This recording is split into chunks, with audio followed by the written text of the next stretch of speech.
I'm a local boy, grown, raised right here in this small community.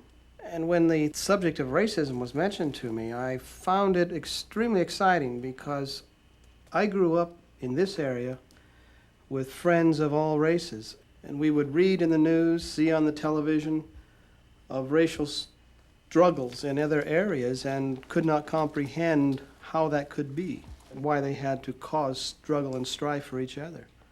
Why couldn't they be just like at home, happy and productive together? And I don't think that anybody should be any less than another.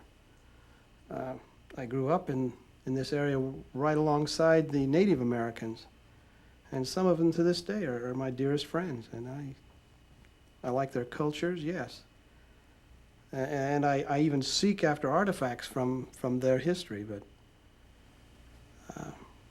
there's no struggle or strife if we don't cause it.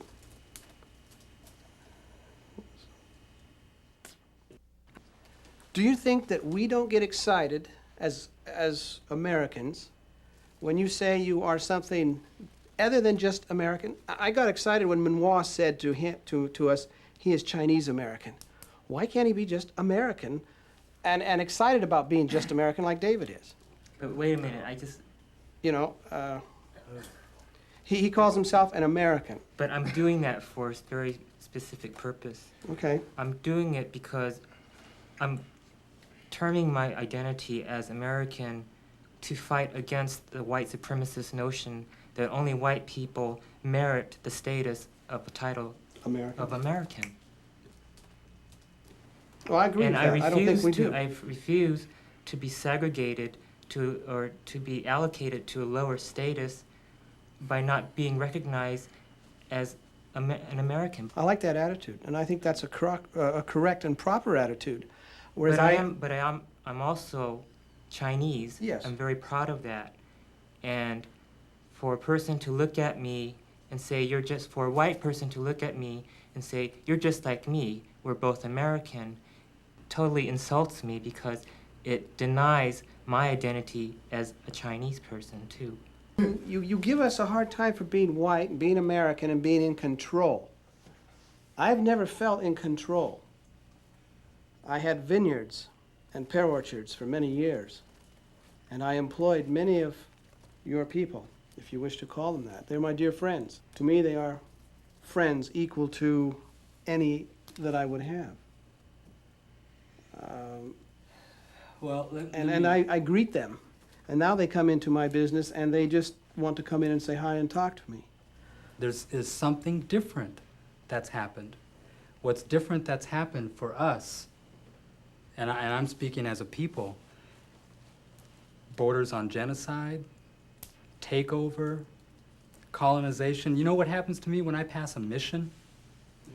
You know, not the same thing that happens to every group that passes a mission.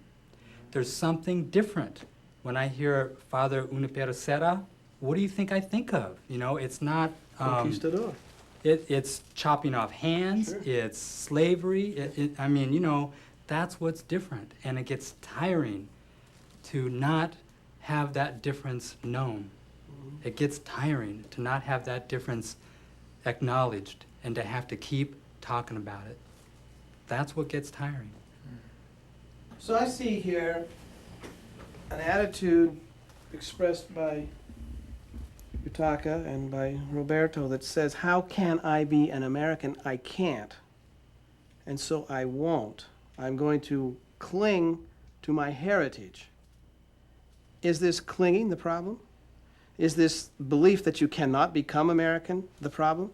For years I've said, why do these guys have such a problem being a color?